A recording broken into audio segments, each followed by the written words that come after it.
መከላከያ ምንድነው የሚሰራው? ሰላም ሚኒስቴር ምንድነው የሚሰራው? መንግስት ምንድነው የሚሰራው? በህገ መንግስት የተሰጠው እኮ የመንግስት ስልጣን የህዝቡን ልማት እድገት ብልጽግና ምናምን ከህዝብ ደህንነት በኋላ ነው የሚመጣ። ለመሬቱ አይደለም እኮ ብልጽግና ለህዝብ ነው። ህዝብ ደግሞ ሲኖር ነው መጀመሪያ ወጥቶ መግባት ሲችል። እስቲ አስቡት ተኝቶ እነሳለሁ ብሎ ሰው እየተጨነቀ እየተኛ። በእውነት ሰውነታችን የምንጠላበት እኔ ራሴ ሰው መሆኔን የጠላሁበት ጊዜ ነው።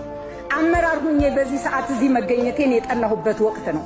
ምክንያቱም የህዝቤን ሰላምና ደህንነት ካላስጠበቅ መኖራችን መንግስት ምክር ቤት መኖራችን ምንድነው የሚጠቅመው?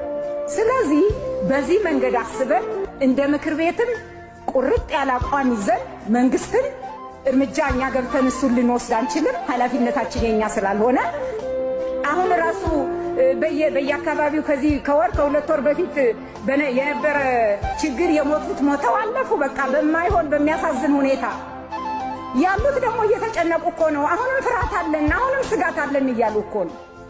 ስለዚህ የህዝብን ደህንነት እማናረጋግጥ ከሆነ መኖራችንም ምንም ፋይዳ የለውም።